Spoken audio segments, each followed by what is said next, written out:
there once again, people. Welcome to yet another episode of the Seeking Shamblers Inspiration. Kill lots of things, die horribly, and move on to wherever we go next. This time around, we're going to be checking out Tower of Death, also known as Tower of Death for Quake. It basically depends on where exactly you're looking at, but it's made by Scott McNutt. Now, that sounds a bit nutty. It's basically a small but tight single-player level. There seems to be deathmatch, though, included. It's too small for co-op, apparently. It supports, though, 2 to 8 players for deathmatch. That's something. Otherwise, nothing really that fancy about it. Yeah, it's a pretty simple one. It works with Quake Registered. And, yeah, it basically is... It utilizes Quake's ability to use floors above floors above floors. Your main objective is to proceed to the 3rd floor exit alive, and the quickest amount of time, while slaughtering all of those who stand in your way. It's another quality level, as well as one that you could, play deathmatch on. So yeah, mainly it seems to be a single player, but yeah, it seems like there's a deathmatch component. So yeah, another single player level. Nice, back-to-back single player levels. That's definitely nice when it seems like there seems to be so few of these. In fact, up until this point, we haven't seen any single player levels for the Seeking Shamblers portion. There was, of course, for some of the commercial add-ons, but as standalone shovelware levels, yeah, they were all multiplayer or test, or even basic castle was like broken yet, so you couldn't really do that one. This is rather nice to suddenly see it right here. He talks about all these different levels that he's made for Duke Nukem, Hetson, Heretic, Doom 2. Yeah, lots of different levels. Stuff we don't really care about, of course. Anyway, it's not made to support by id Software, and then we have a giant copyright for some reason. Yeah, I'm not really sure. It basically says that may not be sold or redistributed in any way, at least for profit, without express permission. So, yeah, it's basically, it includes but not limited to such mass archival such as a CD-ROM, or including any compilations or anything like that. Of course, I find this stuff usually through said compilations. That shows you how much they respected these copyrights. You can basically make it available to redistributations or whatnot anywhere else, as long as it remains wholly unedited and unmodified. No fiat compensation is charged for copies of and access to this file, and the copyright, of course, remains attached. That's usually the standard, and that's why you can, upload these files or whatnot wherever you want, which is great because that means you can maintain these links for these files, even though they might be, totally, gone from normal places, but you can salvage and restore them, and it's entirely within the terms of service as long as you leave it unmodified, which kind of stinks because sometimes there's a lot of broken things in there that'd be nice to modify up. But yeah, it's for timestamp purposes anyway, I would always give the original files. So yeah, all this stuff is pretty much stuff I would have done anyway, but the copyright basically says that I wouldn't want to do it even if I wanted to. It's provided by the author as is. In absolutely no event shall the authors be liable for any direct, indirect, incidental, special, exemplary, or consequential damages, including but not limited to special, exemplary, procurement of substitute goods of services, loss of use, data or profits, or business interruption, however caused or on any theory of liability, whether in contract, strict liability, or tort, including negligence or otherwise, arising in any way of the use of the information herein contained, even if advised of the possibility of such damage. So basically saying they resolve themselves from all things that if you're playing this at work. Yeah, that's a very fancy way of saying that, essentially. Very, very interesting to say the least. Temple of Death. makes me think of like a lot of these Quake weird levels like that. It reminds me of like Circle of Strain from Defense, like Altar of Pain. For some reason, it seems fancy when you do like a 3-letter thing with like a simple word in between connecting them. Oh wait, I completely forgot the name of the map. It's Tower of Death, not Temple of Death. Tower, temple, it's something involving towery temples. My temples are getting frustrated from all this tower-based nonsense. If I could actually, like, use my mouse properly. Okay, so let's see here. We got 21 enemies, so it's actually less than last time. The last time was actually, I want to say actually the same. Never mind, because while there was more initially, 6 of those enemies didn't really count because they died.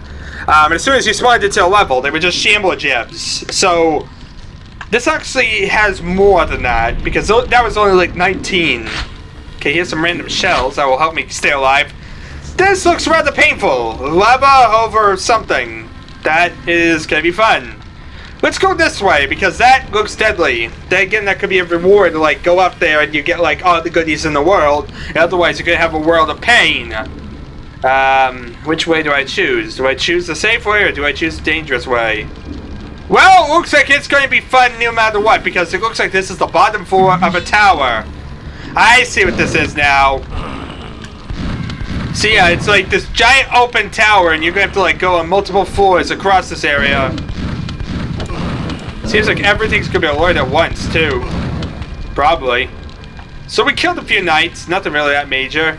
So you see, this is another way up.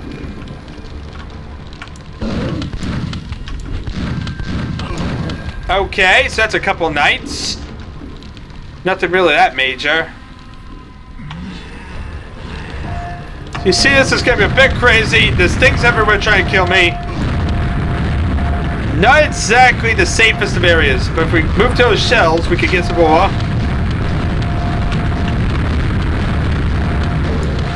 What, down? Luckily for me, I'm a bit far enough back that the ogre will not hit me. Hey, I wanted those rockets! I might have used them for something! Well, so much for ever again knows, because I just fell into the lava. Luckily for me, I got a double-barreled shotgun at least. Oh god, death everywhere!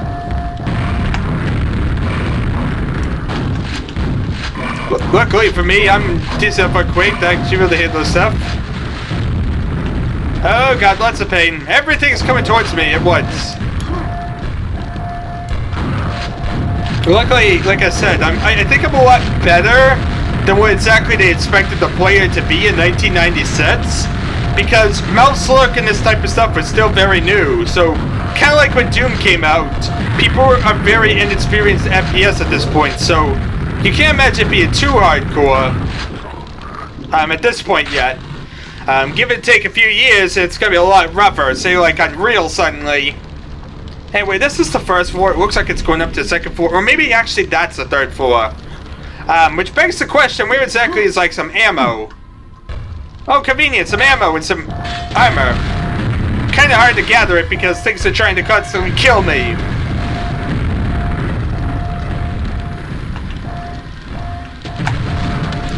Let's kill this guy while we're up here.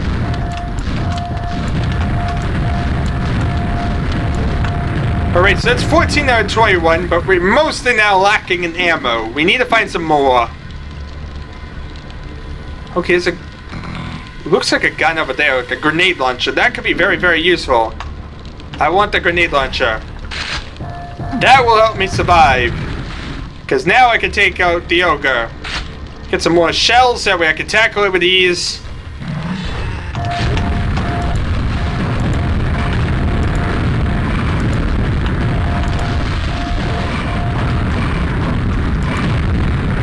Alright, there we are. Now we just need it to 20 out of 21. And that looks like the exit right there. If I really wanted to, I could exit the level.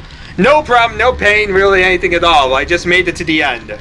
But what I want to do is actually, it seems like this was the little Easter egg area or something. So what we're going to have to do is be very cautious. Be very, very careful. Hi there!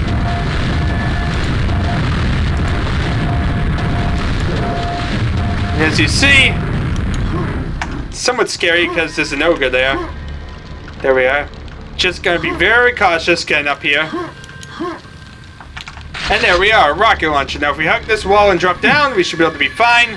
Because yeah, it's spaced enough that you don't really have to risk falling as long as you stick to the sides. So yeah, it's not as scary as it makes it look, essentially is what I'm trying to say. So yeah, there we are, rocket launcher, and the ability to now decimate nothing. Because we kind of just flew through the map. But yeah, in future playthroughs of this level, now I know to go over there first and use it to dominate everything. That would make my life a lot easier, probably, because I wouldn't have had to worry about ammo as much as I did. But, yeah, I did it without needing such a weapon, which makes me feel good. Anyway, here's the level it's here, apparently. Where does this take me? E1M1. Okay. I figure it was either E1, M1 in the same level. Die! But, yeah. Much like other levels at this time, this seems to be a heavily focused level on vertical progression. Kind of like the Wizard's Manse. This feels like it's based on like the Wizard's Manse and other levels at the time. It's all about vertical ascension and not so much about horizontal. And yeah, I'm not a big fan of these type of levels just because of the lack of an exploratory nature. Like, it mostly was just going over the same thing a couple times, killing a few enemies again to explore.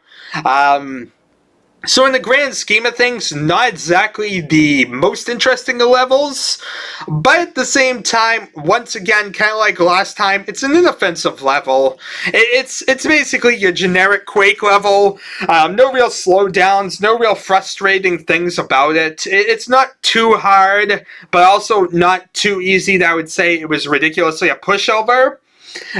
So yeah, needless to say, this is just one of those, it's their kind of middle-of-the-road levels. Something that's not too horrible, but also something that's not too grand. And that's probably the best case scenario of this type of stuff. It's really that filler content.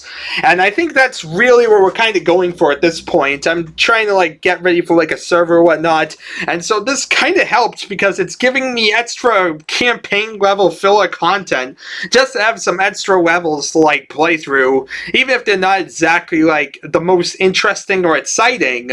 What they do is add 3-4 extra minutes, because Quake levels are so fast you can fly through them, of playthrough. That basically just means that, you know, you add a bunch of these together, you're basically benefiting with a lot more minutes of playthrough. You think this and the other one, I just added like 7 minutes to like the server if we did like a co-op run or something like that. Not the biggest amount of time in the world, but definitely a bit better than it would otherwise be. And that's really at the end of the day what these shovelware levels, the benefit of them is just adding a few extra minutes to the server, to things in general, and just filling in that content to basically give us more time to do things. Because, like I said, Quake really has that one negative flaw, that the levels are made to be very quick. They're not like Unreal or other games later on, whereby you might be expected to be in a level for the next hour.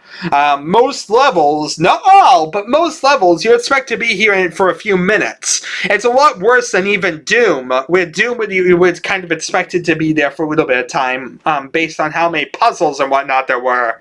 In Quake, you're pretty much flying through things to the point that, yeah, you're not really consistently in a level generally, unless you're playing like deathmatch or something like that. Deathmatch really is something that would cause a lot longer of a playthrough time. But yeah, if you're playing like a single player, and especially co-op, you're basically flying through content. And so what you end up basically noticing, if you have a very limited amount of co-op, or you're just going for even like what's good out there, you're going to find that you're running out of content very, very quickly.